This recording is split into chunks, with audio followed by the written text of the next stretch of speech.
그리고 세 번째로 했던 것은 우리 분서갱유란 말 아시죠? 네, 분서였습니다. 분서, 책 태우기, 책 불사르기.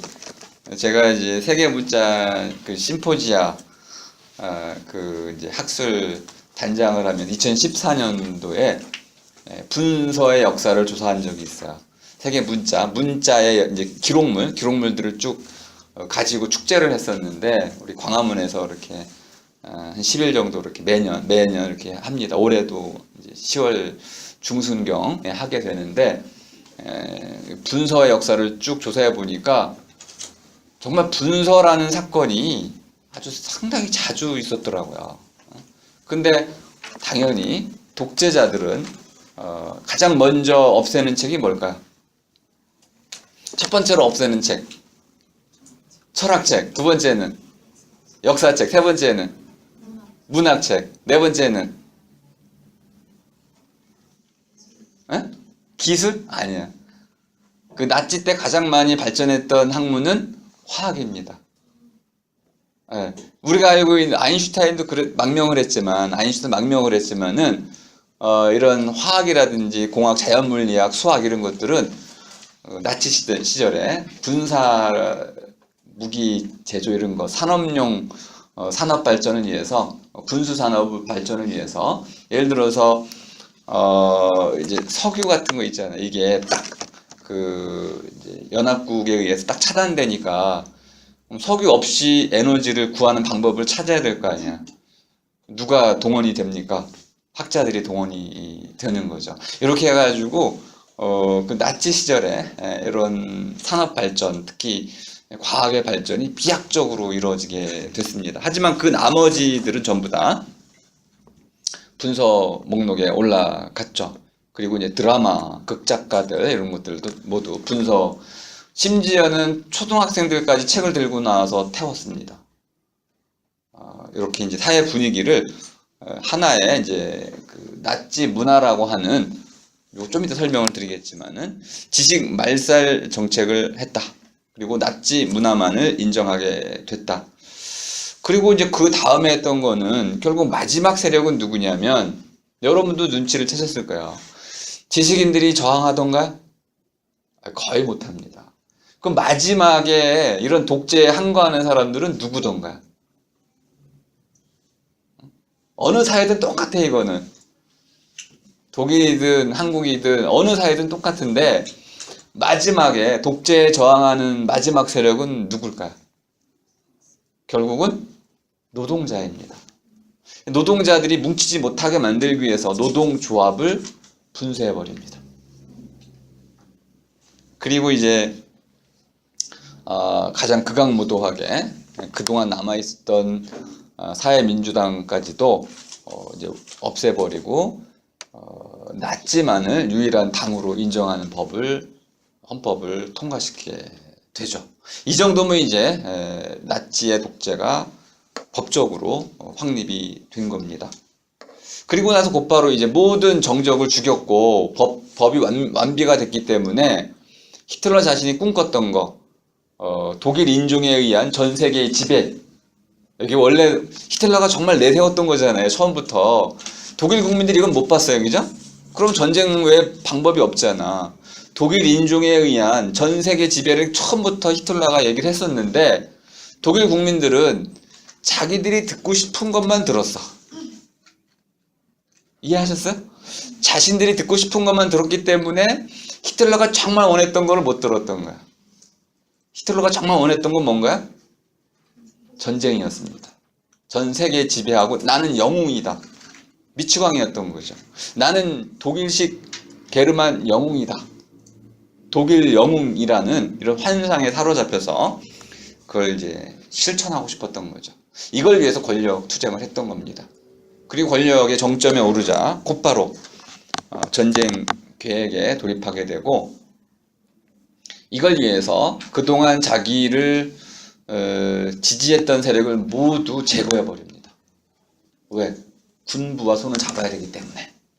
이제 자기를 지지했던 친일 세력들, SA로 알려진 친일 세력을 모두 제거하고 SS로 재편하면서 대거 이제 공군, 처음 육군부터 시작해서 육군, 해군, 공군 모두를 자기 편으로 끌어들이는 방식을 사용해서 기존의 자기의 정치적인 후견자들을 모두 죽이고 새로운 군대와 이제 결탁을 하면서 아주 쉬운 방법을 썼습니다. 상호 경쟁을 시킨 거. 자리를 두고 상호 경쟁을 시켜가지고 모두가 충성할 수 있는 구조를 만들어 냈습니다. 그리고 이제 전 세계 전 독일 국민에게 롱 라이트 나이트라는 긴 카레 밤? 말이 좀 특이하네요. 숙청의 밤이라고 제가 이름을 바꿨는데 쉽게 이해해요. 숙청의 밤. 한 밤에 그냥 500명을 또 죽였습니다. 한 밤에. 그리고 모든 자기의 정적을 한 번에 야금야금 죽인 게 아니고 한꺼번에 그냥 쓸어버렸어요. 그리고는 이제 완전히 군비 확장이라는 그때 내세웠던 슬로건은 우리가 많이 들어봤던 거랑 비슷한데 좀 약간 반대로 되어 있습니다. 경제보다는 군사 우선이라는 겁니다. 이게 말이 돼요 도대체? 경제보다는 군사 우선이라는 이 슬로건을 내세우고 계속 신문이든 라디오든 영화든 다 이것만 내보내는 거죠. 독일 국민 전체를 쇠뇌하기 시작한 겁니다. 암시와 영향이죠. 이렇게 나름대로 최면에 걸리도록 독일 국민들을 다양한 방식으로 설득한 겁니다. 이 장면은 꼭 봐야 될 것 같아서 한번 찾아보겠습니다.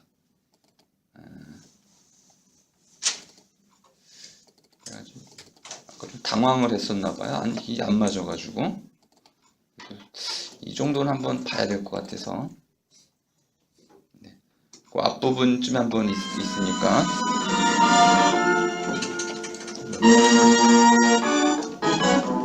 Aber die Partei weiterhin wird das heilig und dass über alle Personen über Sprachen starten, die Zukunft der deutschen Nation erfolgreich gestalten wird. Das glaube ich und das weiß ich. At the height of his power, the Führer, the leader, is worshipped by millions of Germans in the country where he has come to live.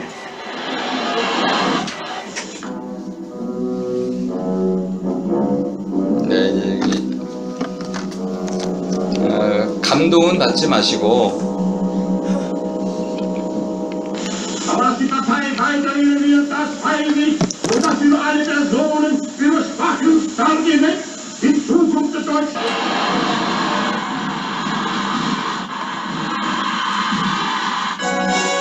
자,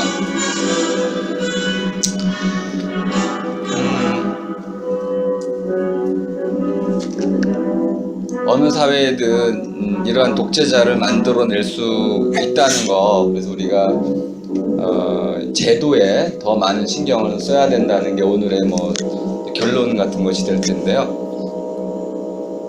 Aber die Partei weiterhin wird das heilig und dass über alle Personen über Sprachen starten, die Zukunft der deutschen Nation erfolgreich gestalten wird. Das glaube ich und das weiß ich.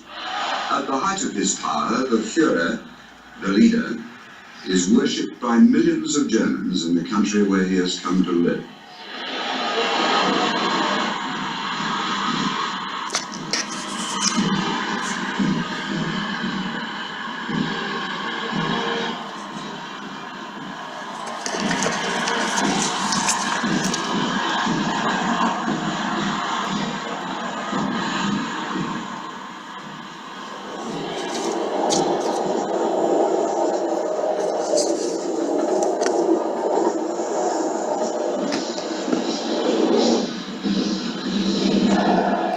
어느 정도인지 한번 실감을 하셔야겠죠.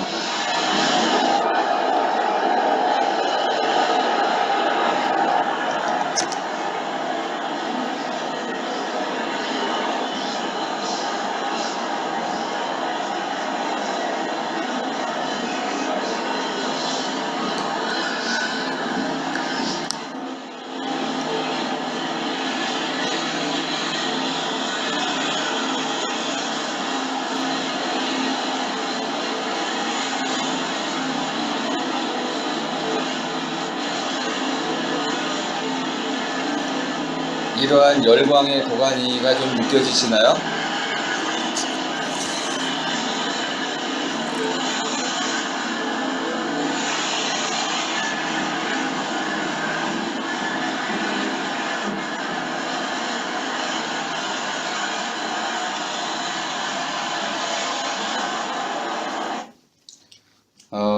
르봉은 이것을 종교적 현상에 비교를 했습니다. 하지만 종교와 좀 달랐던 점은 종교는 구원을 내세우고 있죠. 그리고 자기 희생을 강조하고 있습니다.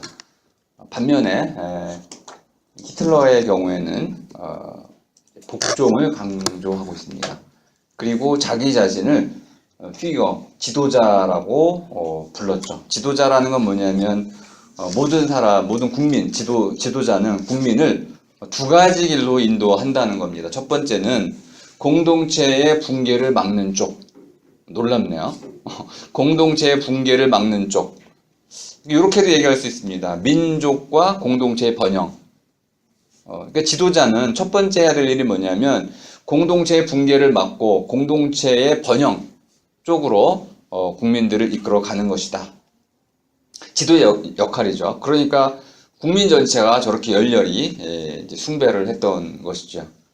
두 번째는 처음과 좀 달라지긴 했지만 히틀러가 처음에 자기를 내세울 때는 민주적 절차, 국민의 뜻을 따르겠다.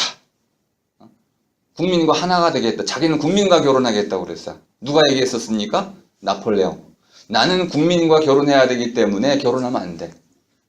히틀러가 바로, 물론 많은 히틀러랑 결혼했던 동거녀들은 되게 두 명은 자살하고, 그죠? 한 명은 마지막에 이제 독약을 먹고 자살하고, 또 많은 거쳐간 여인들이 있지만은 히틀러 옆에는 결혼이란 히틀러가 마지막에 이제 러시아군에게 이렇게 급습을 당하기 전에 권총으로 자살을 하고 죽잖아요. 그리고 러시아군들이 이제 히틀러 시신을 끌어내가지고 불태워 버립니다. 그걸 다 예상하고 있는 거죠. 그러니까 미리 자살했는데 그때 에반스라는 여인도 먼저 독약을 먹고 자살하게. 그러니까 히틀러의 모든 여자는 다 자살했어요. 아주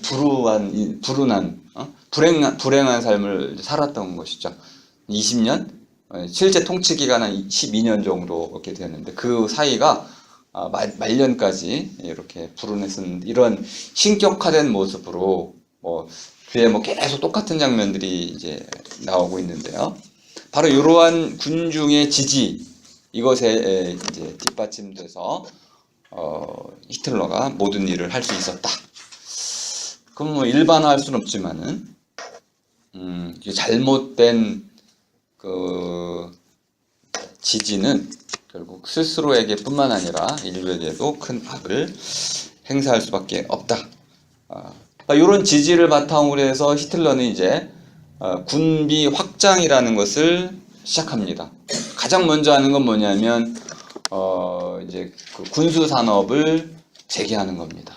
원래 베르사유 조약을 통해 가지고 이제 독일은 이런 군수 산업을 축소해야만 됐는데 탈퇴하고 군수 산업을 확장하게 되죠.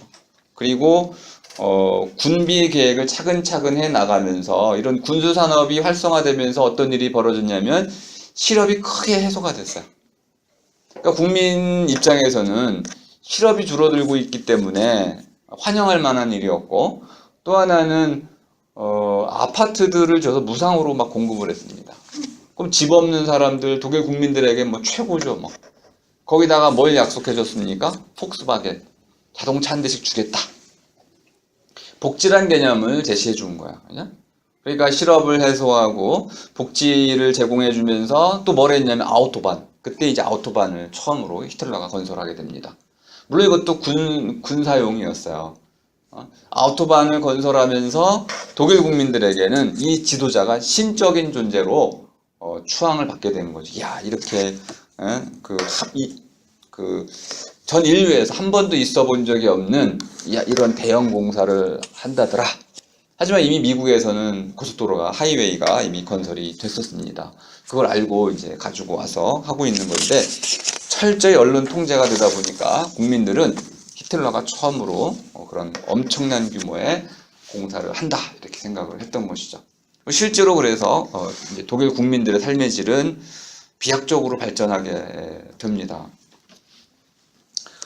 자, 이렇게 나름대로 이제 그 히틀러가 정치적인 성공을 거두자 곧바로 이제 전쟁에 돌입하게 됩니다. 이게 34년부터 이제 40년까지 쭉 이어지는 것이고, 전쟁이 시작되면서 이제 무엇을 하냐면은 이제 유대인에 대한 이제 그 학살 정책을 시작을 합니다.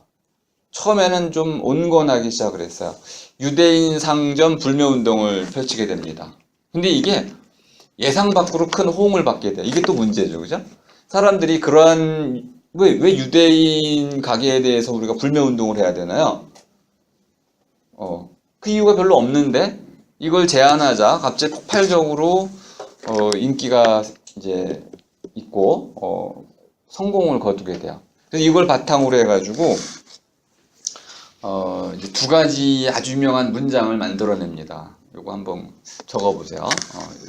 첫 번째는 여러분이 이제 이거 잘 기억해 두시면 큰 도움이 될 만한 문장입니다. 우리와 상관이 없다. 누가요? 유대인은 우리와 상관이 없다. 남이다 이런 말이죠. 남이다. 유대인 우리와 상관이 없다. 그리고 두 번째 문구는 좀 더 강렬합니다.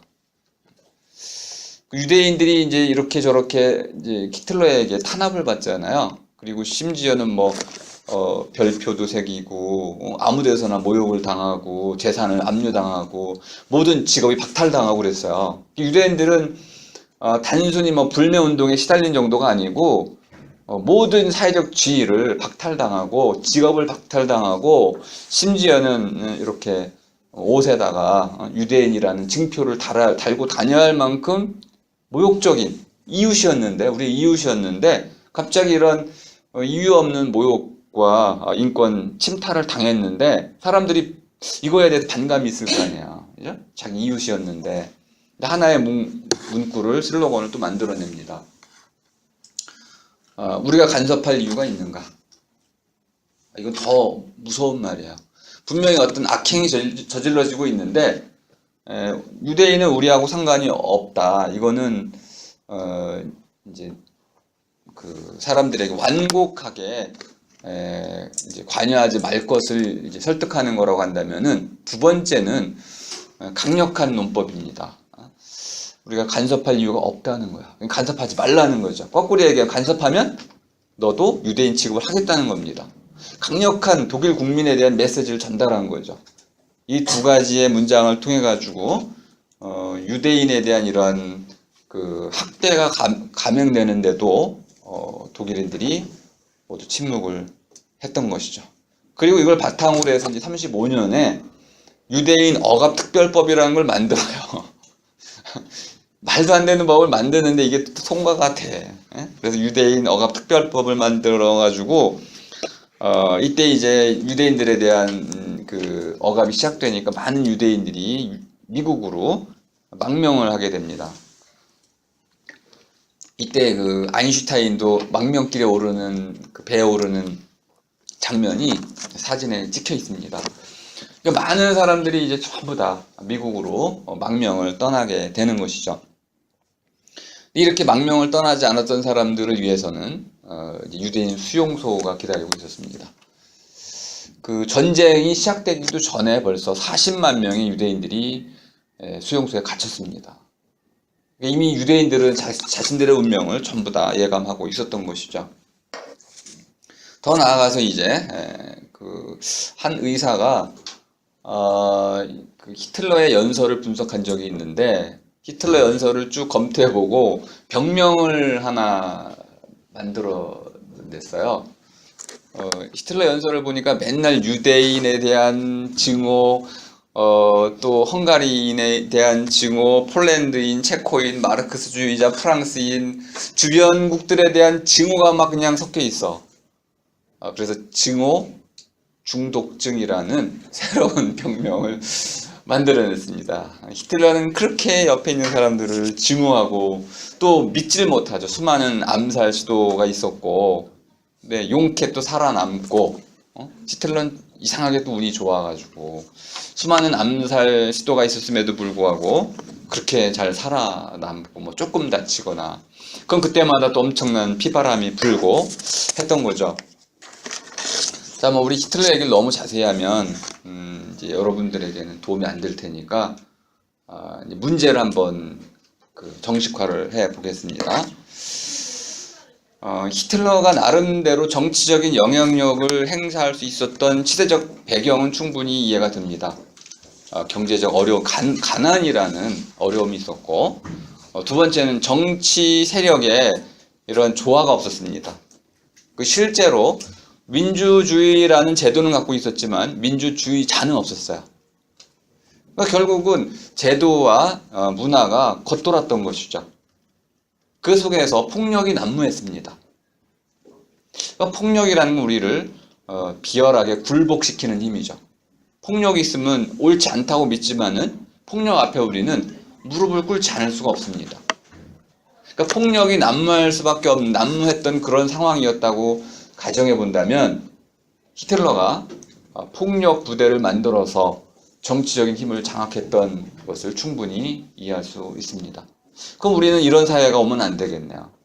어떻게든지 간에 폭력으로 문제를 해결하기 시작하면 결국 누군가 그 폭력을 가지고 정치 권력을 장악할 수 있다는 걸 알 수 있습니다. 어떤 경우에도 정치 공론장 안으로는 이런 폭력이 들어올 수 없도록 막아야 됩니다.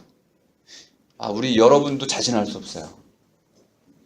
폭력 앞에는요, 누구도 용기 있게 맞설 수는 없을 겁니다. 이게 뭐 지금 우리가 이렇게 안전한 상황에서 얘기하는 거하고 전혀 다르기 때문에, 그러니까 어떤 경우에든 정치 공론장 안으로는 폭력이 개입돼서는 안 된다라는 걸 분명히 알아야 되고요. 하지만 이런 걸 다 막을 수 있는 힘은 어디에 있을까요? 왜 이걸 못 막았죠? 그런데 가난도 가난하다고 모든 나라가 뭐 독재자를 만들어내던가요? 예를 들어서 뭐 부탄이라든지 이런 나라들 보세요. 그냥? 얼마든지 가난하면서도 행복을 지향하는 나라들이 있어요. 그러니까 이거는 가난만의 문제는 아니라는 거죠. 폭력의 문제도 있는 거, 제도의 문제도 있는 것이고. 자, 그런데 가장 중요한 얘기를 한번 하겠습니다. 히틀러가 처음에 인기를 끌었던 그 한마디 문장이 있었다고 그랬죠. 우리는 거짓말을 하지 않습니다. 이게 새빨간 거짓말이었죠. 근데 독일 국민들은 이 말을 정말 믿었어요. 그 말을 좋아했습니다. 왜 그랬을까요? 그동안 속아왔던 거죠. 바로 요거, 정직하지 못했던 거, 양심을 지키지 못한 정치인들이 불신의 정치를 함으로써 결국 국민들은 사기꾼의 그 말을 믿게 돼버린 거예요. 그는 정치적 경험도 일천하고 과격분자이고 폭력을 일삼는 자이고 그리고 비방하는 자이고 심지어는 공론장을 폭력으로 폐쇄시키는 자였어요. 행동을 보면 그는 분명히 믿을 수 없는 자였습니다. 근데 그가 거짓말을 안 한다는 그 말을 한마디 외쳤다고 해서 국민들이 그걸 믿어줬어요. 믿고 싶었던 거죠. 그런 정치인, 그런 지도자가 정말 나오길 바랐던 거죠. 하지만 현실을 못 본 거. 요걸 이제 르봉이라는 학자, 아까 군중의 그 시대라는 책에 인용되고 있는 프랑스 이제 그 군중 심리학자의 진단을 한번 인용하겠습니다. 그의 말로는 개인의 죽음. 개인이라는 건 뭐냐면 우리말로는 조금 잘못 번역이 됐습니다. 개인이라는 것은 아톰과 같은 거야. 아톰은 더 이상 나누어질 수 없는 물질을 말하는 거죠. 개인. 그러면 개인의 반대가 바로 군중이에요. 군중이란 말을 이렇게 이해하시면 됩니다. 두 가지 말로 많이 썼는데 하나는 메스는 대중이죠. 하지만 번역이 잘못됐습니다. 메스는 그냥 덩어리란 뜻이죠. 여기에는 너와 나의 구분이 없습니다. 서로 다름이라는 게 없어요. 덩어리는 그냥 획일화된 거죠. 평준화된 거죠. 그 획일성, 이것이 바로 덩어리의 특징입니다. 한 명이 이리로 가자 그러면 이리로 가는 거죠. 이 덩어리는 예측이 불가능합니다. 또 하나는 이제 포크라는 건데요. 무리라고 우리가 번역을 했습니다. 크라우드라고도 할 수 있고, 무리. 이 무리라는 것은 이제 군중의 이제 우리말 제가 번역한 건데, 그냥 단순한 무리가 아니고 무리는 흘러간다는 특징이 있습니다. 물처럼 어디로부터 어디로 흘러가는 거죠. 그럼 누군가 앞에서 방향을 외치는 자가 있습니다. 이리로 가자. 그럼 뒤에 이 무리에 속한 사람들은 그쪽으로 왜 가야 되는지도 모르고 그냥 가는 거죠. 그러니까 개인의 죽음이라는 거는 자기 혼자 스스로 이성적으로 판단하고 양심에 따라 행동하는 이런 가능성이 사라지고 내가 하나의 덩어리가 되거나 하나의 무리가 되는 거, 휩쓸리는 상태가 됐을 때 선동에 넘어간다는 겁니다. 그래서 암시와 영향에 지배당하는 최면에 걸린 사람, 제가 최면을 잠들림이라고 새로 번역을 하고 있는데요. 이런 지도자의 그런 수법, 지도자가 말하는 그 말, 행동이 아니고 그의 내용이 아니고 지도자의 말에 현혹돼 가지고 휩쓸리면 무리가 되면 무리가 탄생하고 또 덩어리가 탄생되면 태어나면 갑자기 그 지도자는 전체 군중을 지배하는 독재자가 되는 것이죠. 지도자에서 독재자가 되는 겁니다. 근데 이 독재자가 되는 순간 그는 법을 만들었고 법을 바꿨고 또 군대를 손에 쥐고 있기 때문에 누구도 그에게 저항할 수가 없게 됩니다. 너무 늦어버리는 거죠. 그러면 이런 덩어리와 무리가 뒤늦게 깨닫고 그 지도자에게 그러면 반기를 들 수 있느냐? 독일 사례를 통해 보니까 절대 그러지 못하네요. 어디까지 그러지 못하나요? 600만 명의 유대인들을 학살할 때까지도 반대할 수가 없었어요. 뭔가가 잘못되어 돌아가고 있다는 건 분명히 알고 있었지만은 그걸 나서서 막을 수 있는 힘도 없었고 판단력도 잃었고 또 뭐가 있었습니까? 나는 이미 공범이 된 거죠. 이런 죄의식 이런 것들 때문에 누가 나서서 막을 수가 없었던 거죠. 이 미친 운전사를 운전대에서 끄집어 내렸어야 되는데 이걸 막을 수 있는 힘이 없었던 거예요. 바로 이 개인의 죽음이 히틀러의 이런 집단적 악행의 주범이라고 볼 수 있습니다. 자, 그렇다면 이렇게도 얘기할 수 있습니다. 조금 더 한 단계 나가면 개인의 죽음이라는 것은 결국 양심의 침묵이다. 침묵이라는 것은 말을 하지 않는다, 조용하다 이런 뜻으로 해석할 수도 있고요. 입을 다물어 버린다도 그렇게도 해석할 수 있습니다. 저는 침묵을 입 다물기라고 다시 바꿨습니다. 입을 다물었어요. 그럼 뭘 말하고 있는 건가요? 나는 할 말이 있지만은 말하지 않겠어. 난 말할 수가 없어. 입을 다문다는 것은 분명히 뭔가 할 말이 있는 겁니다. 할 말이 있지만 나는 할 수가 없어. 넌 안 할래. 못하기도 하고 안 하기도 하고. 내가 말을 하면 난 죽을 거야. 너도 죽고 나도 죽고 우리 모두 죽을걸? 나는 그 입을 다물기로 했어. 우리 한국을 대표한 돌아가셨지만 비평가, 문학 비평가 가운데 김현이라는 분이 있었습니다. 이분이 시인이 뭐 하는 사람이냐라고 물었을 때 아주 재미난 답변을 한번 하신 적이 있어요. 뭐 시인에 대한 정의가 다양할 수 있는데 요런 식의 지금 입을 다문다는 걸로 봤을 때 김현 선생님에 따르면 시인은 비명을 지르는 자다 이렇게 했습니다. 처음에는 뭐 별 볼 일 없는 정의처럼 들렸는데 공부를 좀 해보니까 정말 시인에 대한 올바른 정확한 정의였던 것 같아요. 왜 그러냐면 그 뒤에 든 예가 있습니다. 골목을 가는데 강도가 나타난 거야. 강도가 나타나서 칼을 딱 들이대고 돈 내놔. 그럼 여러분도 어떻게 하실까요? 소리 지르면 죽여. 어떻게 하겠어요? 돈을 줘야죠. 그죠? 돈 주고 목숨만 살려주세요 하고 무릎 꿇고 빌고 강도가 사라질 때까지 입 다물고 있을 거 아니에요. 일반인을 얘기하는 거죠. 근데 시인은 어떻게 한다는 거예요? 돈 내놔 그러면 어떻게 한다는 거예요? 비명을 지른다는. 그러면 강도가 어떻게 하겠어요? 찌르겠죠. 도망가요?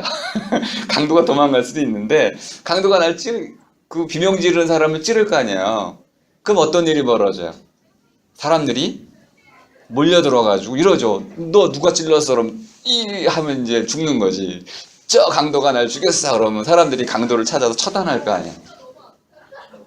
시인의 역할을 비명을 지르는 자, 시대의 악행에 대해서 이것이 악이다라고 외치는 자라고 정의를 내렸던 거죠. 그러니 그 시대를 살았던 비평가다운 시인에 대한 정의라는 걸 알 수 있습니다. 그 시대를 살았던 르봉도 똑같은 얘기를 하고 있네요. 우리 히틀러는 1889년 출생입니다. 그 과도기를 살았어요, 그죠? 네.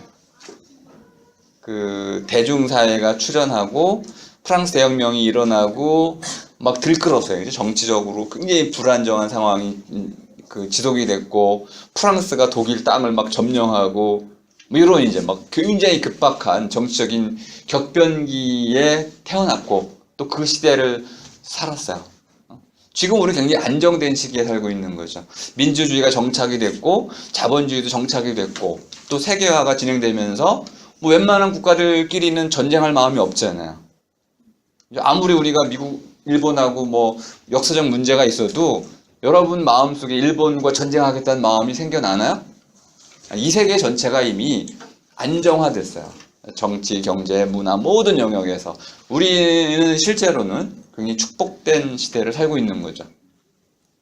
하지만 그 시대 전체는 용암처럼 들끓던 시대, 1800년대 말에서 1900년대 초 1차 대전, 2차 대전이 그러니까 이 시대를 우리 안정된 시기와 똑같이 보시면 안 되는 거예요.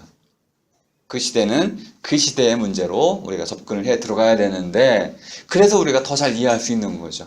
사람들은 이런 조건이 주어지면 그죠? 우리 루시퍼 이펙트 기억나시죠? 어떤 조건이 주어지면 정말 그 조건에 맞춰서 생각하고 행동을 합니다. 그 바로 조건의 탄생물이 히틀러일 수 있다는 거예요. 히틀러를 뭐 이렇게 옹호하자는 뜻은 전혀 아니라는 거 아실 겁니다. 히틀러는 개인이 아니라는 얘기를 하려고 하는 겁니다. 히틀러가 태어난 중요한 배경에는 이 역사, 시대 또는 그 시대를 살았던 군중들 그리고 그 군중들을 제대로 지배하지 못했던 정치인들 르봉은 계속 외쳤어요. 정치인들에게 군중을 이해하라고 군중이 원하는 게 무엇인지 당신들이 알아야 된다고. 군중들이 뭘 원했나요? 원한 건 간단했습니다. 가난으로부터의 탈출이었죠. 그리고 안정이었습니다. 세 번째가 공동체의 번영이었습니다. 거꾸로가 아니에요. 근데 이 가난의 문제를 해결해 주지 못한 거죠. 가난의 문제는 어떤 의미에서 또 본격 본래적인 문제는 아닙니다.